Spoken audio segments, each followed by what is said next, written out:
Hi, my name's David Brown, and it's my pleasure to welcome you all here on behalf of the Leo Baeck Institute for this panel discussion on the life and work of the artist Thomas Brasch. The LBI and our partners, who I'll acknowledge in a minute, have taken on, I think, a real challenge in presenting this this figure, especially to an international and a predominantly American audience, because although Thomas Brasch embodies so many of the topics that we care about at Leo Baeck Institute, there's the persecution and expulsion of German Jews in the 1930s, the return of Jewish communists to build a new and better society in the GDR, and also the way that the Holocaust and fascism are remembered in post-war Germany and in reunified Germany today, just to name a few. So in a way that this person, this artist, Thomas Brasch, makes a lot of sense for us to focus on, but he's also not very well known, even though he's one of the preeminent translators of Shakespeare into German, for instance. Very little of his work is available in English. And although two of his films were entered into the festival at Cannes, it's actually quite difficult to view them today outside of Germany. So we're very fortunate, however, to have great partners in this endeavor. We have most, not quite all, of the sort of German affiliated and interested institutions in New York. The Goethe Institute, the German Film Office, Deutsches Haus at NYU, the German Consulate General in New York, and the Friends of Freiburg Alumni Association are our partners in this endeavor. So thank you all very much, and thank you to those organizations for sponsoring this event. And we also have a panel of experts who I'll turn things over to very shortly. And I just want to encourage you, if you haven't already, to go to www.lbi.org/Brasch, B-R-A-S-C-H, to learn about the other programs that we have as part of this event series focused on Thomas Brasch. There is still the opportunity to view those two films that I mentioned, Engel aus Eisen, or Angels of Iron, and Der Passagier, Welcome to Germany, starring Tony Curtis. Like I said, those films are difficult to find online unless you're willing to monkey around with VPNs and proxy servers and things. So this is a unique opportunity to view them, thanks to our collaboration with the German Film Office. And we will also be showing the new feature biopic, Lieber Thomas, Dear Thomas, on June 14th, here live at the Center for Jewish History in New York, in the presence of the director, Andreas Kleinert. So that is very exciting, and it will be the New York premiere of this film. So it's your first opportunity to see it. And it seems to be a front runner for, I think, 12 German Film Awards. So I hope that all of you will, especially if you're in New York, check that out and book your tickets now. So I will now hand things over to Melanie Lorek, who will introduce you to the rest of our panelists. Melanie is Assistant Professor of Sociology and Human Relations at the CUNY School of Professional Studies, and her work focuses on the current relevance and commemoration of the GDR and socialist thought in reunified Germany. So Melanie, I think you will introduce the other panelists as we go along, and I look forward to hearing the discussion. So thank you for being here. Thank you, David. Thank you. Hi, welcome everyone to this panel on life and legacy of Thomas Brasch. Our first panelist is Alexander Polzin, who was born in East Berlin in 1973 and who originally trained as a stonemason. He now enjoys an international career as a sculptor, painter, stage designer, and opera director. He has developed unique collaborations with writers, composers, musicians, choreographers, and scholars from all over the world. And he was a close friend of Thomas Brasch and organized a multifaceted tribute to Brasch at the 2021 Berlin International Literature Festival. And Alexander will also introduce us a little bit to Thomas Brasch as a figure. Hi, thank you. So you do not introduce the other panel. Right, I'm going to introduce the other two panelists. Yeah, we were not sure how many of you are familiar with the figure of Thomas Brasch, so I summarize a little bit. You already heard he was a great poet, not only a translator of Shakespeare, he translated Chekhov and many other things. But starting from the beginning, he was born in England. Both his parents were immigrants, German immigrants, communists, Jewish communists. In 1945, they returned to Germany 1947, and both parents then had a kind of a political career in the GDR. His father even became the deputy minister of culture of the GDR. Thomas went to he was kind of an early rebel and was sent to an army school, by the way, and we will talk about that, the long lines in history, an army school that already existed in Germany for 150, almost 200 years. And the GDR, East Germany, picked up this kind of militaristic tradition, which has its roots 200 years ago. So then Thomas started as a writer and was not very conformist with the system, and basically did a lot of things to earn money and so on, could not be published, and was one, and that's another thing we can talk about, an atmosphere in the country, was one of 7 students who protested against the invasion of the army in Prague in 1968. And they were captured, there was a trial, and Thomas had a sentence of 2 years in the Stasi prison, from which he only served, I think, 3 months or 4 months, something like that. It's again something that we can talk about later, because there's something with identity as well, why he got released early. And after that, that was even more unpleasant for him, without any possibility to publish his work.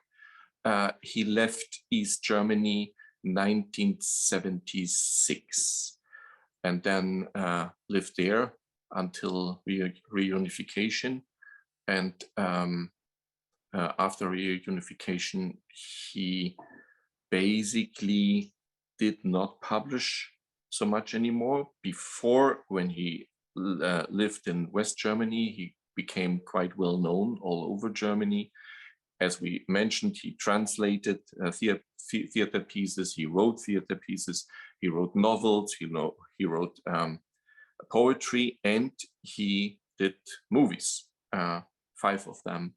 And yes, and 2001, he died. That's, I think, hopefully that gives a picture about whom we're talking about today. Thank you. And I see there's already Q&As, a question in the Q&A, and I will let the panelists speak a little bit, but please add questions, and I'll so add them on. But maybe Alexander, do you want to talk a little more about your relationship to Brasch and now before the other two panelists start? I met Thomas quite soon after the wall came down, because before we couldn't meet, because he basically, although he only lived a couple of kilometers away, he lived in the other part of the city. I grew up in East Germany and he lived on the other side, and then we met, we became quite close friends, and it was a very, very important artistic friendship with a lot of exchange, and I learned endlessly from him. What else to say? That was for me, for someone who grew up in East Germany and had his own experience with the system and with dealing with it, and kind of also had the vision to be an artist, it was quite interesting to meet someone who went through similar problems in a different time, and also then to be confronted, both of us, in a total new situation under the circumstances of reunified Germany, which was for me as a very young man full of opportunities and chances. But his perspective of this reunification was quite different. And yeah, I hope we can talk about that later. Thank you so much. Thank you. All right, so our next panelist is David Gill. He is German Consul General in New York. He was born in Schöneberg an der Elbe and in 1996 and 1966, sorry, as the son of a Protestant minister. David has been the Consul General in New York since August 2017. Prior to his appointment, he served as State Secretary and head of the Office of the Federal President from 2012 to 2017. Additionally, in the early 1990s, he was also a leading figure in the dissolution of the GDR Ministry of State Security, Office of National Security, or the Stasi, first as chairman of the Normannenstraße, the Citizens Committee at the headquarters of the Ministry of State Security, and then as head of administration of the Parliamentary Special Committee for the dissolution of the GDR Ministry of State Security. All right, David, please take it away. Thank you so much, Melanie, and welcome to all of you. I want to salute the Leo Baeck Institute and all the partners that they chose to bring Brasch to New York and to hopefully a new audience here in New York and beyond. I have to admit, I'm not an expert in Thomas Brasch. In fact, my friend Alexander Polzin was the one who started to interest me in the life and work of Thomas Brasch. And just a couple of days ago, I watched the documentary Familie Brasch. And if you haven't seen it yet, I can highly recommend you to watch it. It's a document about family, but particularly about many decades of German history in culture and politics in East Germany and West Germany, with all the differences and difficulties you can imagine, beautifully told by Brasch's much younger sister, Marion, who really tells the story of the family. And so the reason, I guess, I was invited here is that I grew up in East Germany. I'm not the same generation as Thomas Brasch, rather I'm the age of Marion Brasch. And I grew up also in opposition to the regime in East Germany, but our experiences as children and youngsters couldn't have been more different. He grew up, I mean, his family was part of the communist establishment. In the beginning, at least, communists with a vision who hoped and wanted to build a new society in East Germany.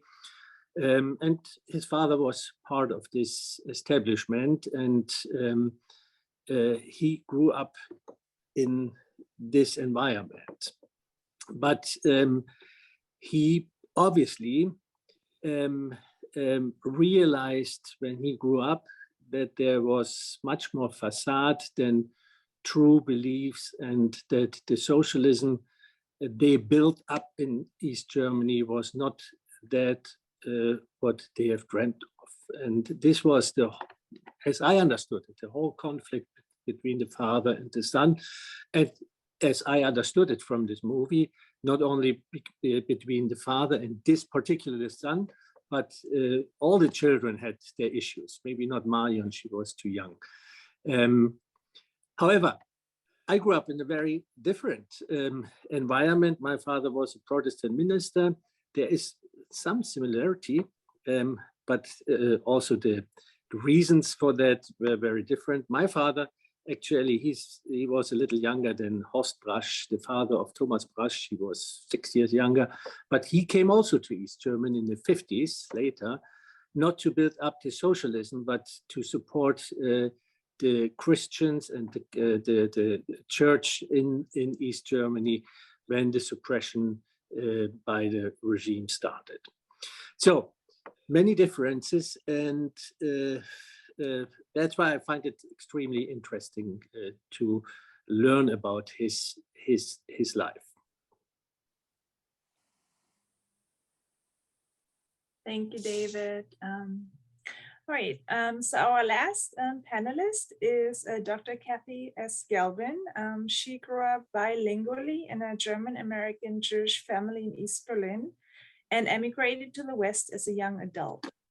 Having obtained her PhD at Cornell University, she is a film historian and cultural studies scholar with special interests in European life and its Jewish cultures. Her work on feature film, video testimony, literary texts, and live art has focused on Holocaust representations and the dynamics of German-speaking Jewish culture. She is co-editor of the Leo Baeck Institute Yearbook for the Study of German Jewish History and Culture, and serves on the board of directors and trustees of the Leo Baeck Institute London. Her book publications include The Golem Returns from German Romantic Literature to Global Jewish Culture, and Jewish Culture in the Age of Globalization, and Jewish Culture in the Age of Globalization and Cosmopolitanism and the Jews. Thank you. All right, Kathy, the floor is yours.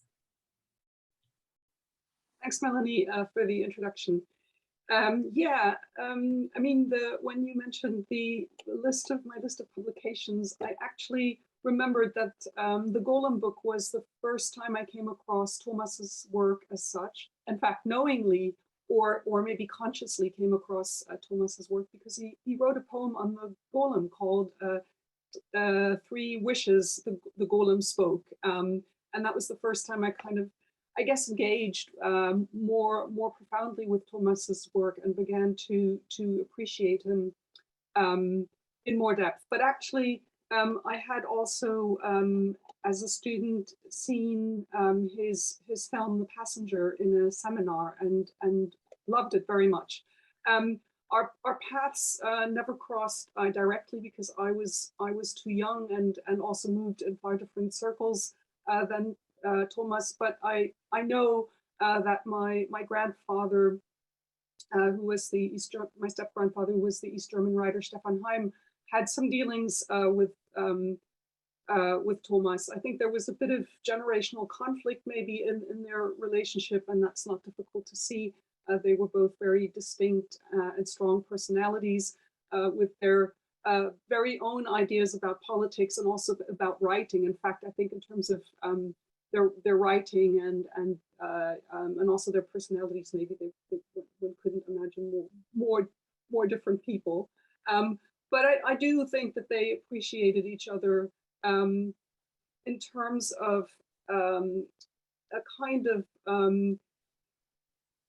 maybe not, I think the word opposition is too strong, and I know that's a word that Stefan Heim probably wouldn't have been comfortable to apply to himself, but as a kind of critical voice, maybe let's call it a critical cultural and also political voice in the GDR, and people, and that was probably a similarity that they shared, who saw themselves as leftists in a certain way, but still felt increasingly critical toward the GDR as a state, and the kind of state socialism that the GDR represented.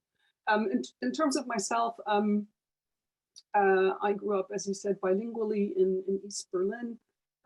My grandmother was Stefan Heim's second wife, Gertrude Gelbin, and had followed him. And my father, who was already a young man and also a veteran of the Second World War, having fought as an American GI, like Stefan. And there's actually a photograph of my father and Stefan meeting in Germany. I think it is near Leipzig, both in the US military uniform in the spring of 1945. So my father, as an adult, also followed his mother and Stefan to East Germany in the early 1950s during the McCarthy period, when it was not a good time to be a communist or somebody very left-wing in the United States. And so I guess as I grew up, I sort of began to delve more deeply into the apparent contradictions and tensions between the different things that were thrown at me. On the one hand, supposed to have a kind of normative childhood in the GDR. On the other hand, this being virtually impossible when your father is American, you speak English as your first language, have an English name, and the minute you say your name, people immediately know that you're very different. And it took me a long time to kind of to understand for myself and disentangle, I guess, the different aspects of my being different, and to make not only to make sense of them, but also to kind of define them in the way that I felt was productive for me. And that took quite a bit of working through. So as a young person in high school, when I became increasingly rebellious and critical toward the GDR, I joined the youth group of the Jewish community in East Berlin, and that was a very determined attempt to develop a different narrative, an alternative narrative to the kind of narratives that were generally open to young people in the GDR. I mean, the official formula was, becoming a socialist personality, and what that meant was to effectively to agree with everything that you were being told. And so joining the youth group of the Jewish community was, I think, my first kind of maybe quasi-public attempt to formulate something alternative and different. And I met like-minded young people there. We were not very many. The Jewish community in East Germany was very, very small. In the 1980s, when I was part of the youth group, the official figures were that there were 400 people registered in Jewish communities in the entire GDR, and 200 of these 400 people were in the East Berlin congregation. So we were by and large the largest congregation, but most of the people in all these congregations were pensioners, were over 60, and it was very difficult to find young people.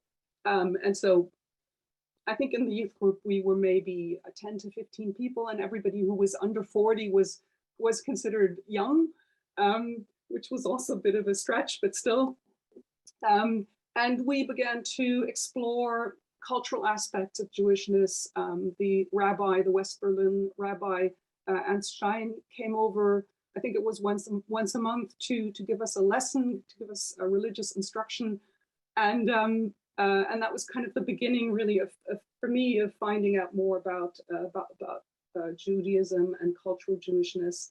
And it was all very exciting and fascinating for me to embark on that journey. The official numbers sort of Jews more generally, I mean, there are no official numbers of how many Jews there actually were in the GDR or likewise in West Germany. So there are only estimates, and the estimates are that there were about 10 to 15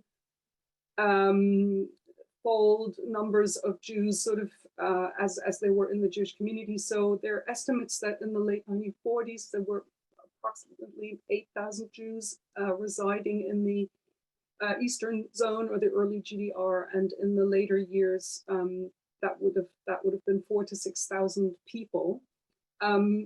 Most of the Jews who lived in the GDR were secular, were leftists, came from communist families, and so where Jewishness hadn't been, or Jewish religion or culture hadn't been practiced in the parent generation, and often not in even in the grandparents' generation. So therefore, it was quite difficult to find other Jews or to recognize other Jews. You had to go by clues, like, of course, names. Often it was stories. So you could maybe detect that people who came from Jewish families often had a history of emigration and exile, and they had maybe a slightly more cosmopolitan outlook and a family experience of other countries, of Western countries that other people didn't have. So, you know, with these clues, you would start to ask and probe, and then sometimes people would, if they in fact knew about their family's own Jewishness, you know, sometimes they would then start to volunteer little facts. I don't know what else you want to know, but I'll stop here, and then I'll just wait for any further questions. Thanks. Okay, great. Thank you. So yeah, I think I would like to give our panelists the opportunity to speak to each other. If you have any questions or comments on either one of the other panelists, but I would also want to encourage the audience to post questions to the Q&A. And I have a whole bunch of questions that I also want to ask you, but I want to give you the opportunity first to respond to each other, if you want to.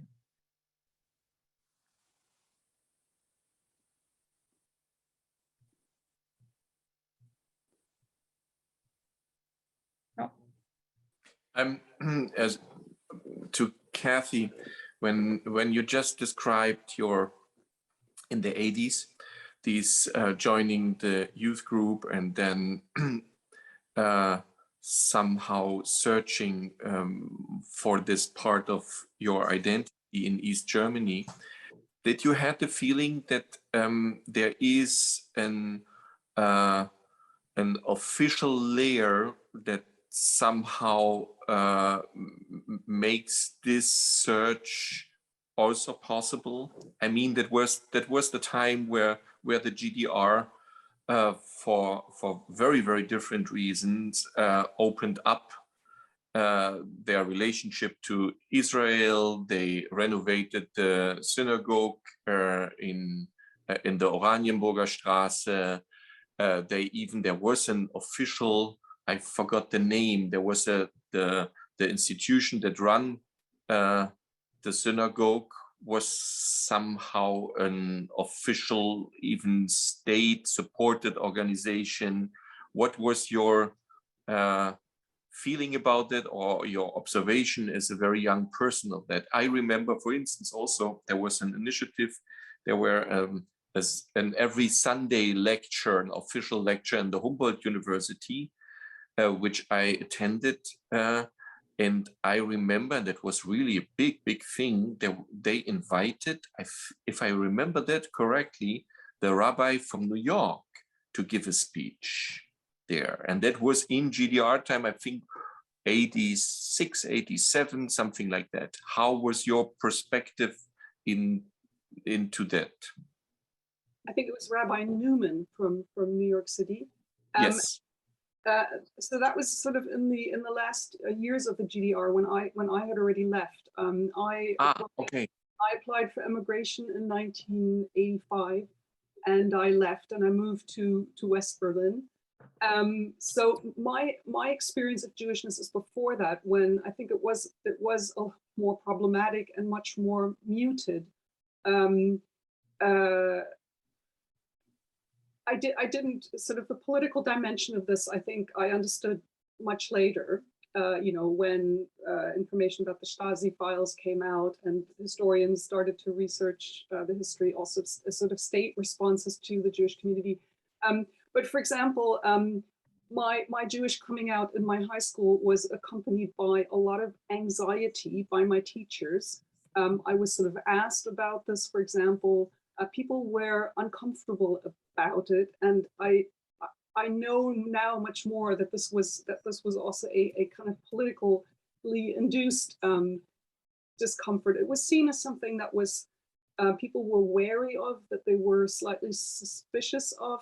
I think there was a kind of wariness that this might lead precisely to what it led me to do, in fact, which is to alternative modes of understanding yourself in the GDR, which was not desired in any way. I mean, not for anybody else. I mean, it was hard to be a Christian in the GDR, and people who wore crosses, also faced uncomfortable questions from teachers, etc., etc.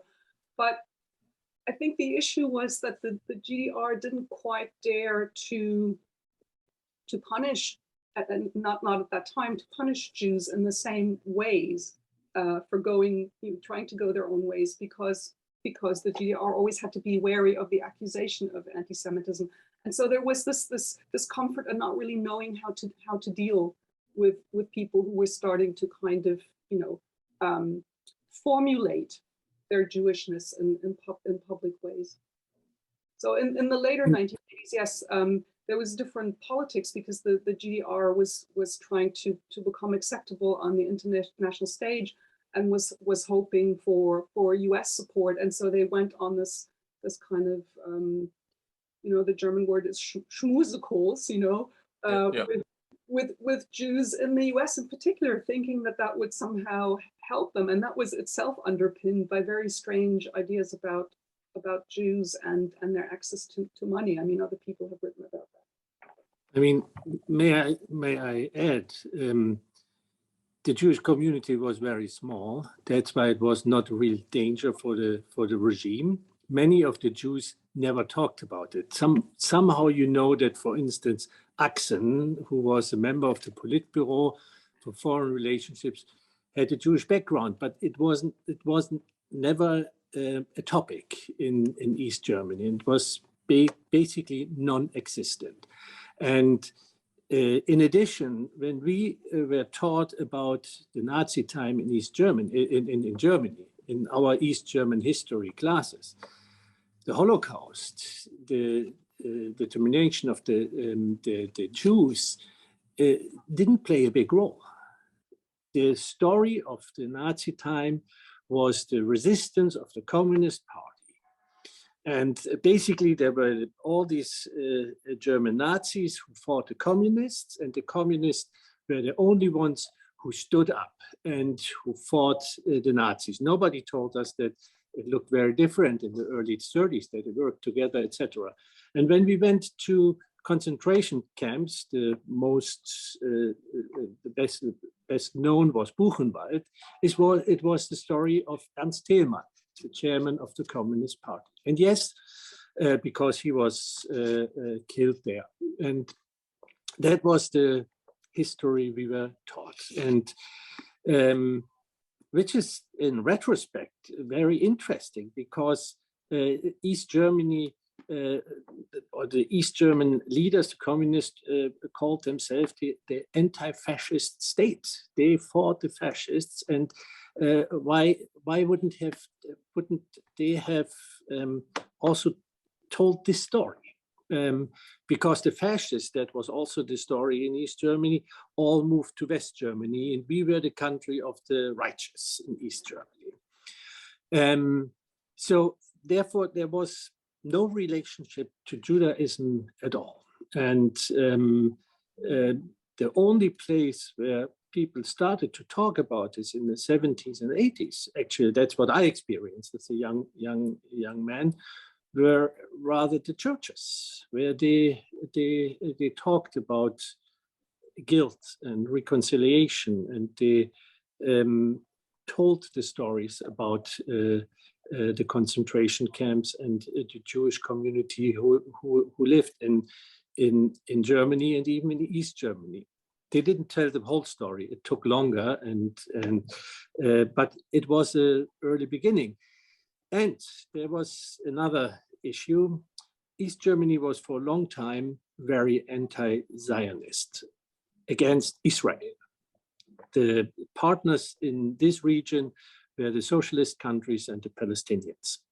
And I remember that must have been in the late 70s or the early 80s. There, even in a newspaper for children, there was a story about this brave Palestinian boy who fought the dragon Zion, who was a terrible dragon who made their life miserable.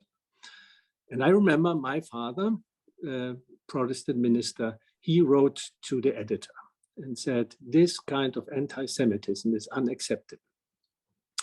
I don't know how they reacted, but I just tell the story to illustrate that there was an anti-Semitism which targeted against Israel. There, of course, a Jewish state. That was my experience, and I guess the experience of many, at least of those who were aware of that there was Jewish life in East Germany before the war as well. Thank you, David. We have a number of questions coming in from the audience, and so if it's okay, I would like to start shifting, and we can of course continue to also speak directly to each other as we continue the discussion. But there are a number of questions about the ways in which Thomas Brasch's Jewish background influenced him as an artist, how it influenced his life.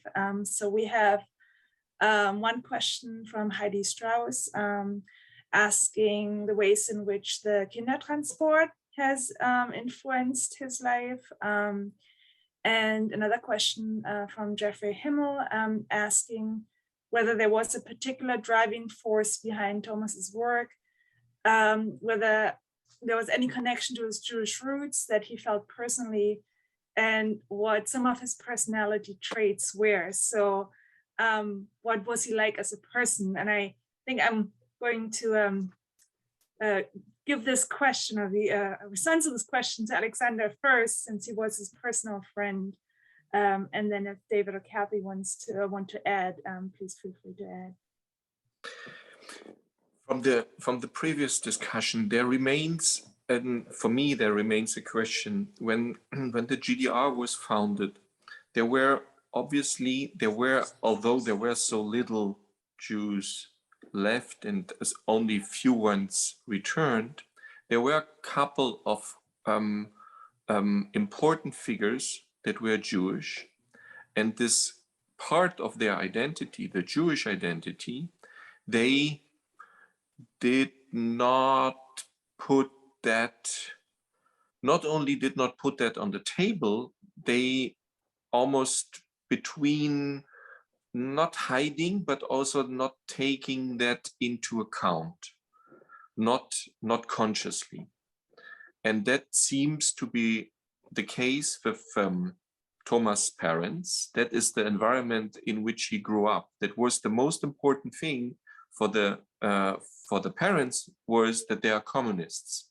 And then there was for a long time no identity feature, and then maybe in the history somehow they were also Jewish. That seems to be the environment in which he grew up, and that is something that on a conscious level continued in his own biography. There's no you will not find an interview or any kind of public announcement of Thomas where he refers to himself as a Jewish person.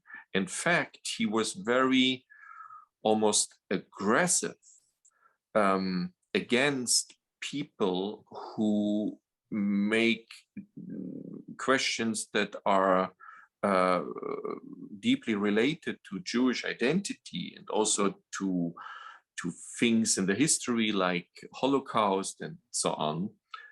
He attacked them. I remember a public event that, of course, that was after reunification because I was there, where he said something quite rude to somebody that Opfer is, I cannot translate it so easily into English.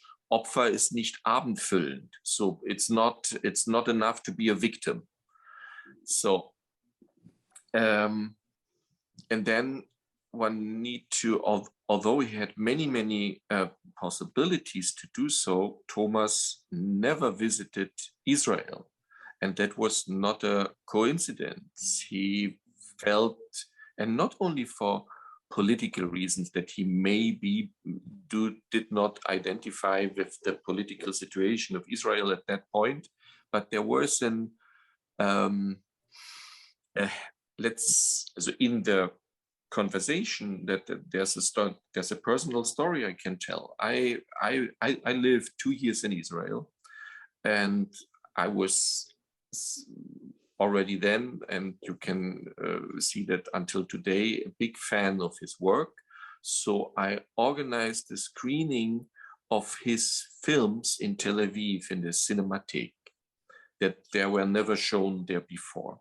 And of course, they invited him to visit and to join and to be available for discussion and so on. And they really put the red carpet. They sent an invitation and a flight ticket and so on, and he refused. He never went.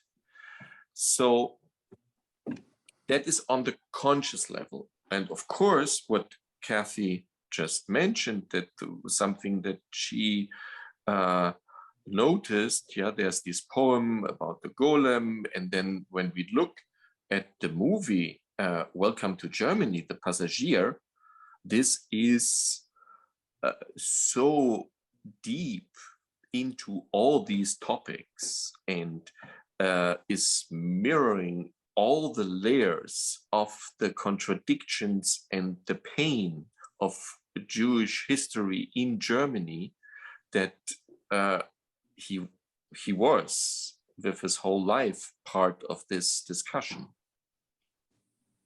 Thank you. Any of the other panelists who would like to add?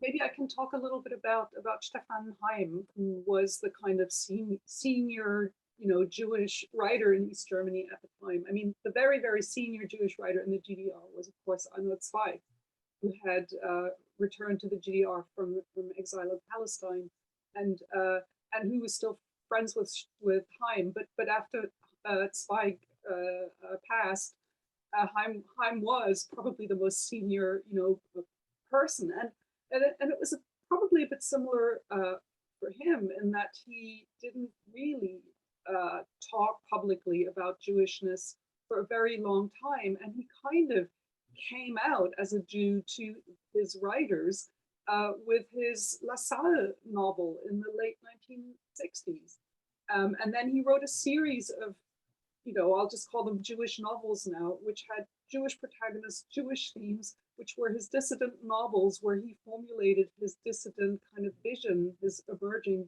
dissident vision, by writing these kind of Jewish historical novels in a way. But even Heim, in the early period in the GDR, when he didn't talk about Jewishness and as a leftist and as a sort of communist sympathizer, that was part of the ethos. That was what the Communist Party and the Communist cause demanded of you, was to be communist first, to not insist on your nationality, as it was called, and not to insist on your sort of national ethnic particularities. And yet, you know, when I look at Haim's kind of early friendship circles in the GDR from the 1950s onwards, his close friends were re-immigrants from the West most of the time, many of whom were Jews and had a very similar approach in that, I mean, they knew that they were Jewish, and to each other they talked about it, but they didn't necessarily talk about it to people outside. And it was an issue also of trust and not knowing what you would encounter if you talked about this with your non-Jewish contemporaries in quite the same way. I mean, the non-Jewish contemporaries had been Nazis, you know, most of them, and came from Nazi families. And so it was part self-protection and part, I think, a kind of politeness toward the defeated, from Haim's perspective, certainly, you know, the defeated Germans, to not kind of be too brusque about it. But the more he came into conflict with the system, the more he kind of, you know, in a way used that as a way to formulate his alternative vision. And I wonder whether maybe, you know, what would have happened if Brasch had maybe written more earlier on in the GDR. I mean, the film and the poem are both, he wrote them both in the West already. So Alexander, maybe you know more about this kind of. Do you think his relationship to his Jewishness maybe changed once he was in the West, or was it? Do you think it stayed the same throughout? I think it stayed the same. It was what my personal observation, and that is what I mentioned in the beginning. After reunification, we have in Brasch, we have an interesting figure who lived a very intense time in both German countries. He lived a very formative time and intense time in East Germany and could claim that he knows this country by heart very, very well. And then after he left with his partner, Katharina Thalbach, the actress, to the West, 1976, there was still enough time, and he was a very, very successful author. He earned a lot of money. He was very well perceived in the West. His books sold very, very well. So he had a very intense experience of the life in West Germany. In both lives, in the life that he didn't like, or like is a very diplomatic expression in the GDR, and his experience in the West, he also didn't like in the end, but in a way he could identify in both directions. And when the reunification took place, he lost his place. He was really lost. It's interesting, he moved to a new flat, and for those who are familiar with Berlin, there is a famous station, it's Berlin-Friedrichstraße, and there was a particular building where you could enter to the West. It's called Tränenpalast, also Palace of Tears. And he moved to a building where he could see this station and this building and the river, and felt homeless. And I'm telling the story because in that period, in his last 12 years of his life, there was you could see a different awareness of thinking about his Jewish identity in connection to not having a fixed place to be on the move or to be at home everywhere. And this aspect, that connected, feeling lost and then there was never then, he never started to practice any kind of religious things or be aware of Shabbat and so on and so on. Nothing like that. But as a culture identity, it became a thought. It's interesting that you mentioned the religious dimension of Judaism. I think this was, just to add to what Kathy said about Jewish people in East Germany, I think that played also a big role, particularly in communist or Jewish communists, that it was our religious Jews, as we know them today, everywhere. That was not the typical Jew. Jews were religious, and religion for communists that wouldn't fit together. That's why we, as members of the church, was not very welcomed in Germany. And I think that played also for Jews a role, that they hid their being Jews, besides the experience of the Nazi time. But in the new society, religion and religious beliefs and religious traditions weren't welcomed. Anton said, I remember that's a figure that is, you talked about your,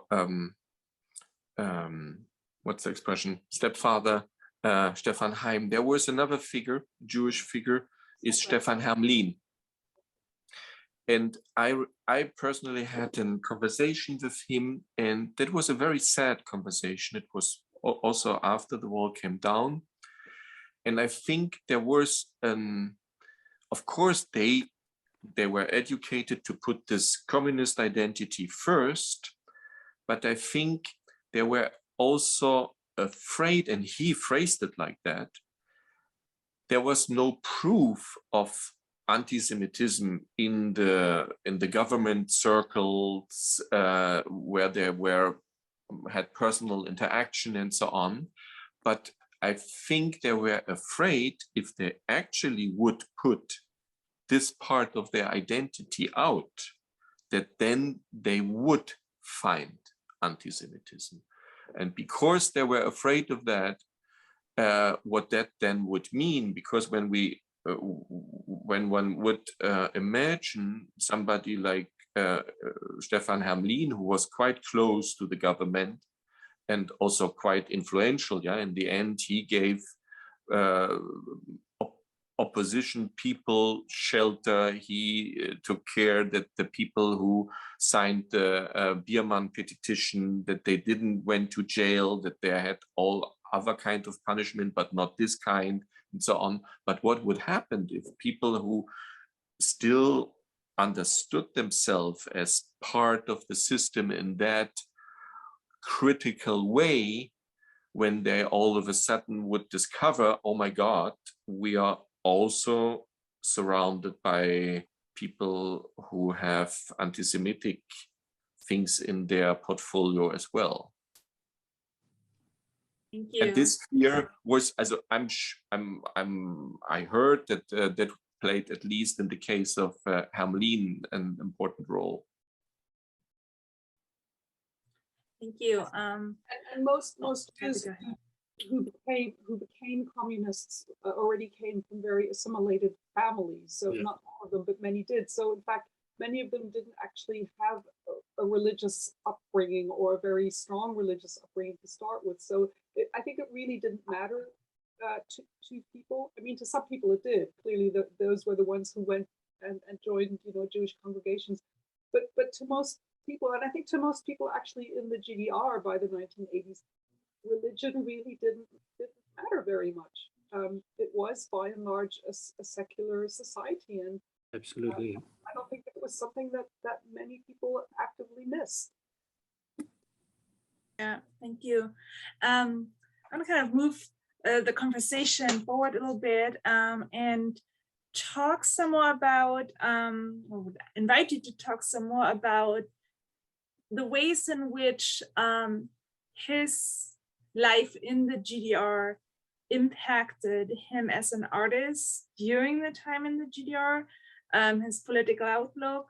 And I also want to weave in a question from the audience by Bill Kazmarek, who asked whether you know if there are any Stasi reports on Thomas Brasch, if there were any kind of, you know, I would suspect so, but so whether, but I kind of want to open this up even further into how much sort of having the Stasi there present influenced him as an artist, but also artists in general in the GDR, as just knowing that the Stasi kind of was there, but not knowing sort of who would be listened to, for instance. So I don't know who wants to take this question first. I think Alexander is closest to him, but I just want to open maybe. I think for the Stasi, those type of people who in their heart were socialists, who came from a environment, the establishment in East Germany, and who went into opposition because they realized the hypocrisy of the whole system, and their parents or the friends of their parents was most difficult. It was easier to go against those who came from other environments, who were active in oppositional groups, but those who actually belonged to those to the circles which were running the country, the Stasi often didn't know how to deal with them, and but in the end they went after him and they put him in prison. It was definitely helpful that his father was a deputy minister of culture to minimize his prison, not sentence, but how long he served into prison. But in the end, his father lost his job too. And exactly.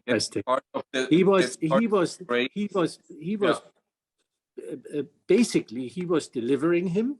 He was a good communist, and he served his country, and he believed it. And that's why when his son went against this country and protests against the invasion of the Russian army or Soviet army in Czechoslovakia, he basically was crucial that he was imprisoned.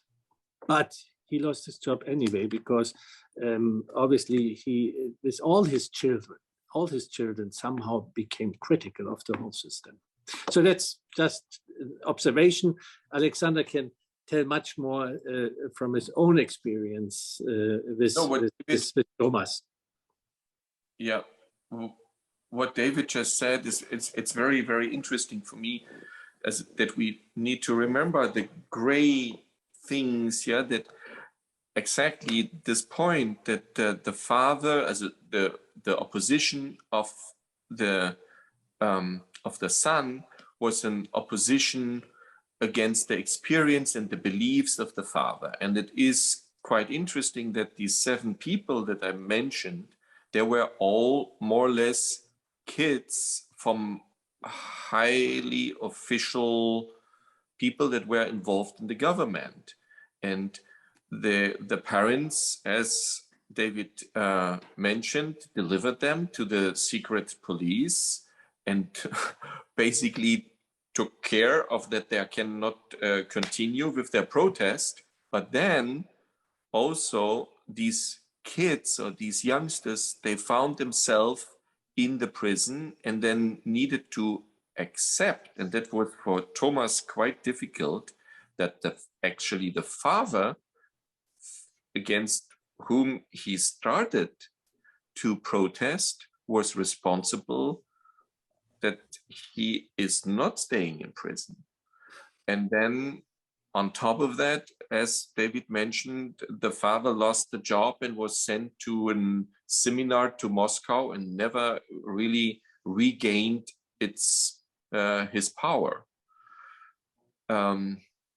And to the question about the arts, that is so difficult and so contradictional, and that unfortunately there are many examples all over the world, not only with the GDR. In suppressive societies, it seemed like it's a very good time for making good art, because there is the need of the people, of both sides, of the people that producing the art and also of the people that are under pressure in such a society to consume and to have really art as an important part of their life. So, and that, of course, that had a huge effect on Thomas and on his writing, to write against something, to write in the belief of something better and so on, and as a force, as a working force. And of course, there are tons of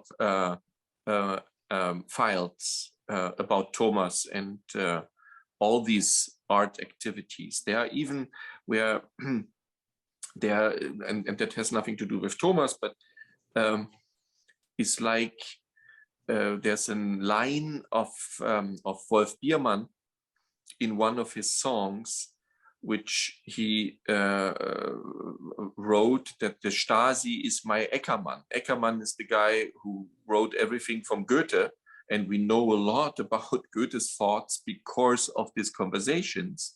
And this absurd situation we have now also with some of the GDR art. There were whole artist groups where always there was one Stasi inside the groups, and this person in the group really wrote everything down. And what we know today about these artist groups, absurdly, is sometimes only through this very detailed files. There's this group which was around the corner where David grew up, Clara Mosch. We know the most because, yeah, of the files and the Stasi about the art that they made. Yeah.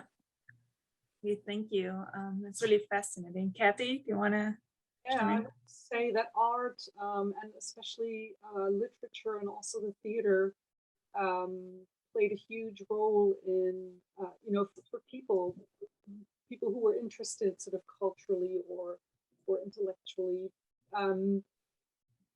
They were seen as reservoirs of a kind of resistance, or everything held the potential for resistance. So people were always reading between the lines. There was sort of hidden clues.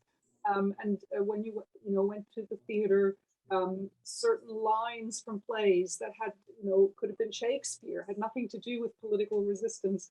The way they were recited, and maybe then there was a pause, inserted.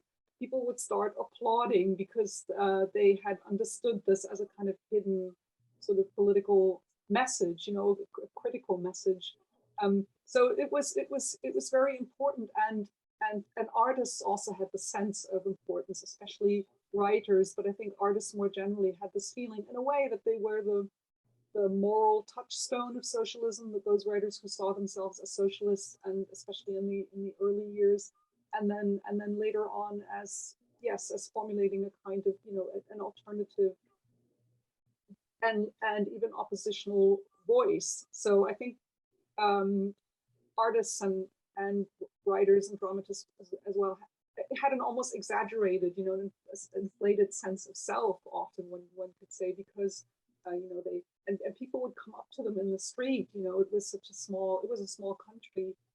Everything was very familiar, and people tended to know and recognize, each other, and especially people who were well known somehow. And so that, people would come up to them in the street and sort of congratulate them for something they'd written or said.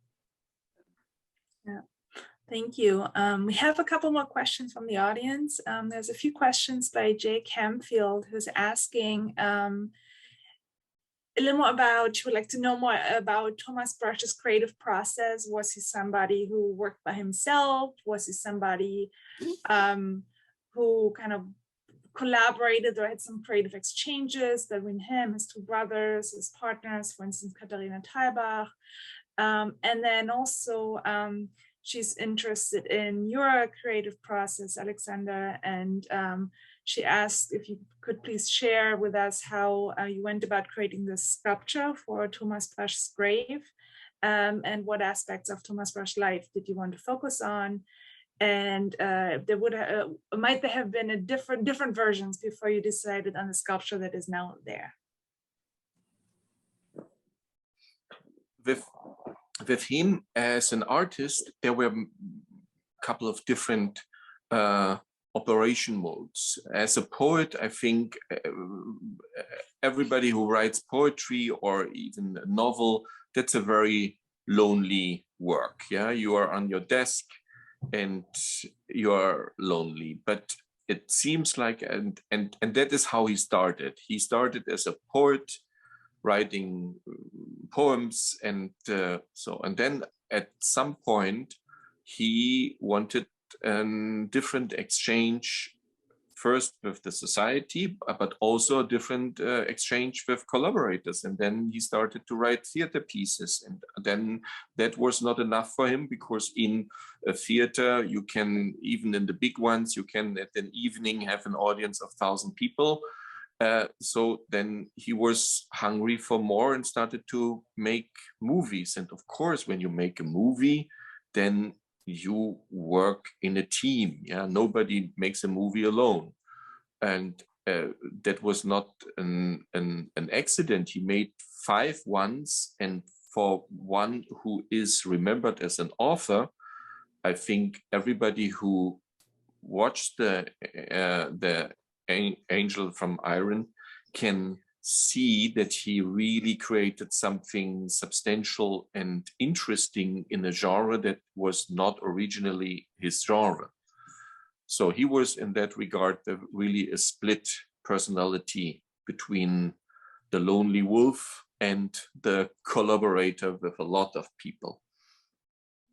Regarding the sculpture for his grave, that was probably one of the most difficult things that I did in my life, because it was his wish that I do that. And since our relationship was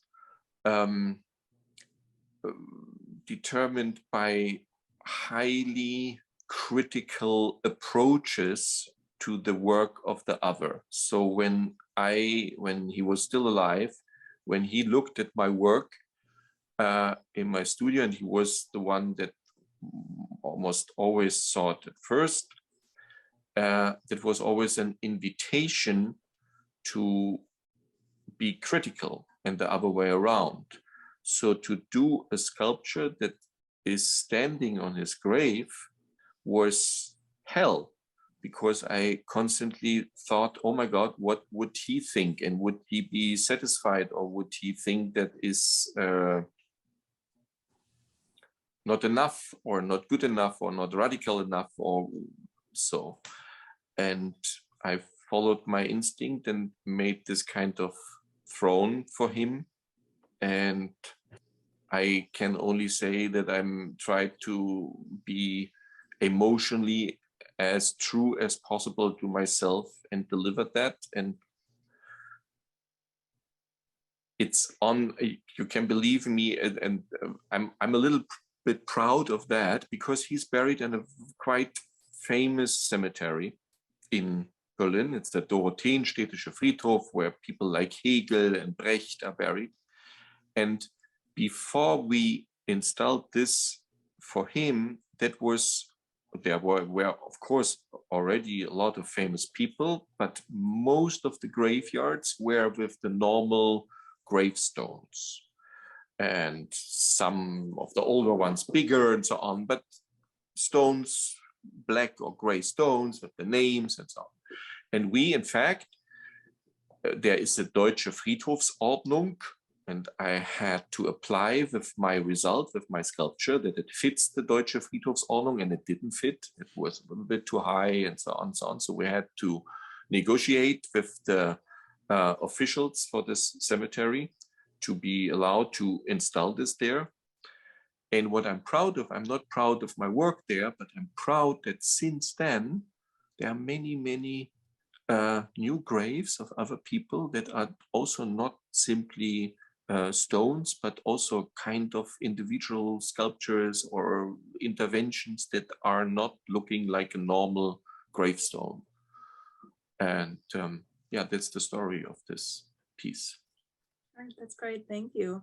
We only have a few minutes left, and there's a few more questions from the audience, and I'm trying to kind of summarize them. And they circle back to Brasch's Jewish background, but also to the ways in which the GDR dealt with Jewish life and Jewish legacy. And so there's one question that asks whether Kristallnacht was taught and mentioned in high school in the GDR. There's another question about the ways, whether the Stasi reflected the continuity of anti-Semitism in East Germany, or if there were any, I guess, anti-Semitic tendencies in the Stasi. And then there's a question, if anybody wants to take that, asking about Brasch's Golem poem, and just to speak to that a little bit. So it's a broad range, but whatever you feel most comfortable with. Anybody wants to start? Yeah, Kathy. Taking the Stasi question, and I'm sure David and Alexander have things to add. So I've been working with Stasi files for a number of years now. And what strikes me about the Stasi files is, first of all, the older Stasi files. The Stasi was always hunting for people's past during National Socialism and was trying to work out who had been a Nazi and a party member, or, you know, worse yet. But that was of active interest to the Stasi. So that was the first thing I noted. But the second thing I noted was, because I sort of looked at Stasi files of some of the people who came to the Western re-immigrants who came to the GDR in the 1940s and 1950s, and then some left again in the 1960s, is a kind of a similarly keen interest in noting who was a Jew, what people's Jewish pasts had been, but even just the way this is sometimes noted, and the attributes that are given to people who are, you know, noted as Jewish. Sometimes it's neutral, but there are also instances where it is very clearly driven by anti-Semitic stereotypes. Of course, because the people who are writing these reports have certain stereotypes in mind. But even just that the Stasi was interested in noting who was a Jew and who wasn't feels distinctly uncomfortable. And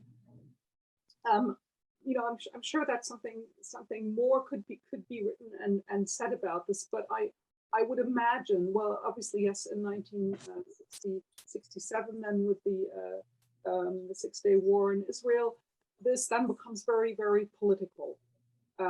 Who's a Jew? How do they actually? What do they think about Israel? Are they Zionists or not? So that also becomes important in the file. So it's sort of, there are stages or increments in which this moves.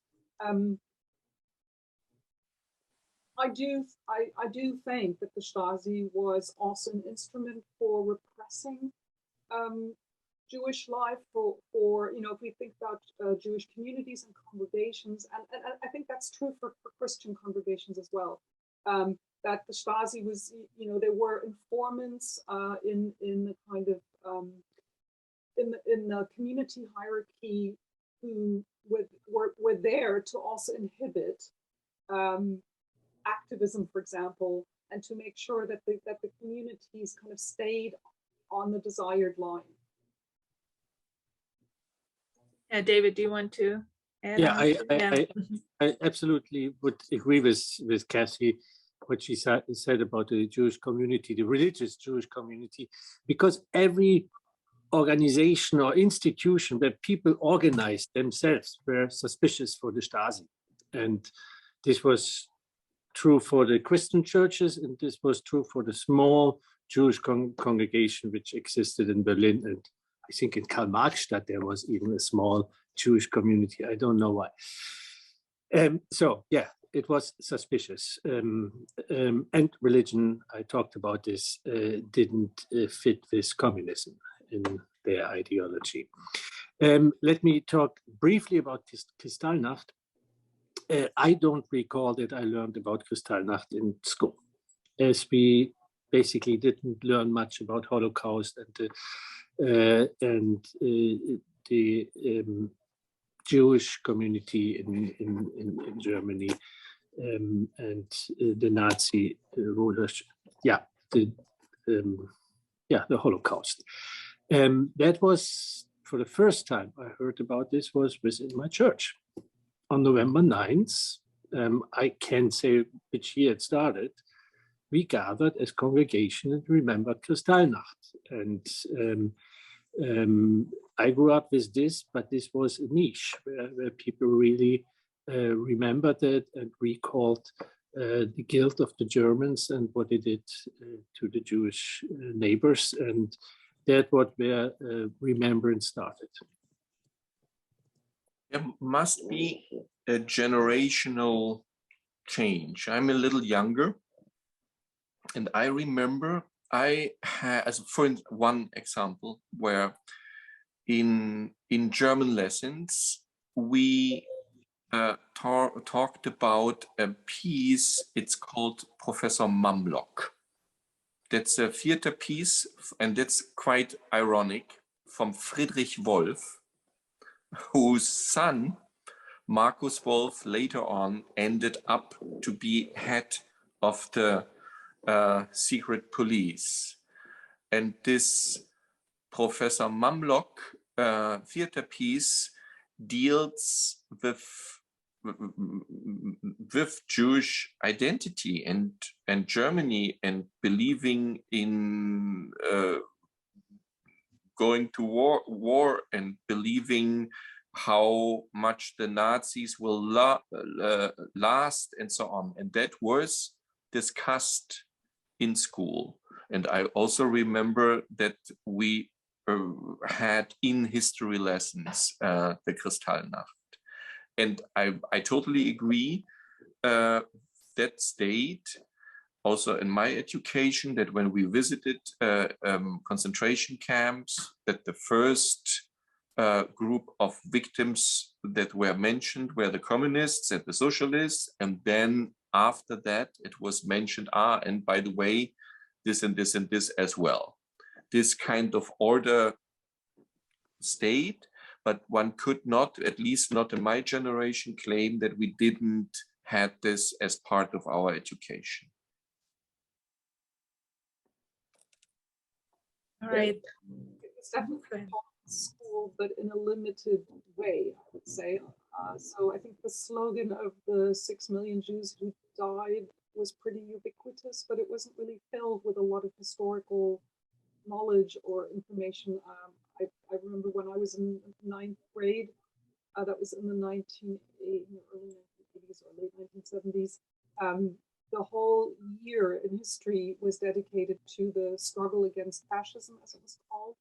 And the entire school book, history school book for 9th grade was about that. But there was only, I think, one page with one paragraph on the persecution of Jews, Roma, Sinti and Roma, as you know, but not of course then called Gypsies and Slavic peoples in the book. And that was kind of the extent of detail really that was given. So you could find out more if you went and did your own reading. There were history books that, you know, talked about things in a little bit more detail, but you had to kind of go out. And then there were some books actually, in fact, that Helmut Eschwege published, and there was sort of Jews and religious scholars who published some books that came out in the late 1970s and 1980s, but you have to go and kind of find them yourself if you were interested in them.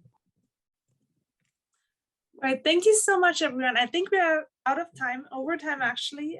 Yeah, thank you for the panelists. I think David, Brown is coming back, and it's great. I learned a lot about Thomas Brasch. Yeah, thank you, Melanie, for your moderation, and Alexander, David, Kathy, thank you so much for being with us. And I really do want to encourage everyone to take advantage of the remaining 2 opportunities and go to lbi.org/Brasch and sign up to see those 2 films. They are really remarkable and challenging, but also beautiful films. I think if you haven't seen them before, you'll be very impressed, and they're very thought-provoking as well. And please join us on June 14th to see Lieber Thomas. With that, I wish everyone a good afternoon, good evening to those of you in Europe, and thank you. Goodbye. Please like this video and subscribe for more content from the Leo Baeck Institute.